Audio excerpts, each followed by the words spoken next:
മനസ്സിനെ ഞെക്കുന്ന ഒരു കാര്യം അവതരിപ്പിക്കാനാണ് ഞാൻ ഇവിടെ വന്നത്. ഞെട്ടരുത്. ഉണ്ണിമുതൻ എന്നെ മർദ്ദിച്ചു. ഇന്ന് രാവിലെ എന്നെ വിളിച്ചിട്ട് ഞാൻ താമസിച്ച സ്ഥലത്ത് നിന്ന് താഴോട്ട് പാർക്കിങ്ങിലേക്ക് ഇറങ്ങി വരാൻ മർദ്ദിക്കുകയായിരുന്നു. അസഭ്യമൊക്കെ പറഞ്ഞു. കേസ് കൊടുക്കണം പിള്ളേച്ചാ, പോലീസ് അന്വേഷിക്കട്ടെ. അതെന്താ ഈ നാട്ടിൽ ക്രമസമാധാനമില്ലാതെ?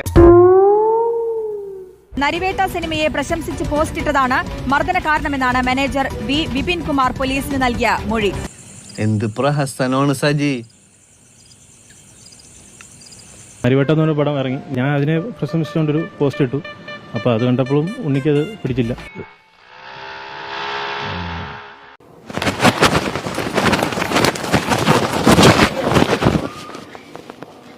കഴിഞ്ഞ ഏറെക്കാലമായി ഉണ്ണിമുകുന്ദന്റെ ഒപ്പമുണ്ടായിരുന്ന ഉണ്ണിമുകുന്ദന്റെ മാനേജറായി പ്രവർത്തിക്കുന്ന ആളാണ് വി വിപിൻ കുമാർ.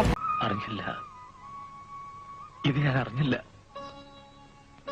അല്ല, ഞാൻ 6 വർഷമായിട്ട് ഉണ്ണിയോട് വർക്ക് ചെയ്യുന്നുണ്ട്. പക്ഷേ ഈ അടുത്ത കാലത്ത് പുള്ളിക്ക് കുറേ ഫ്രസ്ട്രേഷനും കാര്യങ്ങളൊക്കെ ഉണ്ട്. നീ തീർന്നടാ, നീ തീർന്നു. ഇത്ര അഹങ്കാരം പാടില്ലടാ, നീ തീർന്നടാ. പുള്ളിയുടെ പടങ്ങൾ മാർക്കോയ്ക്ക് ശേഷം പിന്നെ ഒരു പടം കറക്റ്റായിട്ട് കിട്ടിയിട്ടില്ല. അത് ശരിയാ, അത് ശരിയാ. പുള്ളി സംവിധാനം ചെയ്യാനിരുന്ന പടം ഗോകുലം മൂവീസ് ചെയ്യുമെന്ന് പറഞ്ഞു. അവർ പിന്മാറി. അധികം നിന്ന് വാചകം അടിച്ച നിന്റെ അണ്ണാക്കിൽ ഞാൻ 12 കോരി ഒഴിക്കും. സത്യത്തിൽ ഞാൻ നിരപരാധിയാണ് സാർ. അപ്പം അതിൻ്റെയൊക്കെ കുറേ ഫ്രസ്ട്രേഷൻ ഉണ്ട്. അപ്പോൾ പുള്ളി കൂടെ ഉള്ളവരോടാണ് ഫ്രസ്ട്രേഷൻ തീർക്കുന്നത്. പൊളിക്കൂടാ, എല്ലാം ഞാൻ പൊളിക്കും. Within 24 hours 20 minutes will be exposed bloody fool. Narivetta എന്ന് പറഞ്ഞ പടം ഇറങ്ങി. ഞാൻ അതിനെ പ്രശംസിച്ചുകൊണ്ടൊരു പോസ്റ്റ് ഇട്ടു. അപ്പോൾ അത് കണ്ടപ്പോഴും ഉണ്ണിക്കത് പിടിച്ചില്ല. നിന്നെ പോലുള്ള വിവരദോഷികളും അല്പന്മാരുമാണ് മലയാള സിനിമയുടെ യഥാർത്ഥ പ്രതിസന്ധി. കേസെടുക്കുകയാണെങ്കിൽ അതിനുശേഷം ഉണ്ണിമുകുന്ദനെ ചോദ്യം ചെയ്യുകയും ആവശ്യമാണെങ്കിൽ അറസ്റ്റ് അടക്കമുള്ള നടപടിയിലേക്ക് പോലീസ് കടക്കുകയും ചെയ്യും.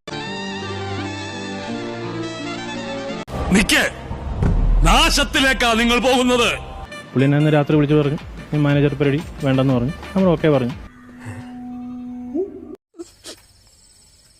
പക്ഷെ ഞാൻ ഇപ്പോഴും പറയണ സജിയേട്ടാ, ഇവിടെ സേഫ് അല്ല.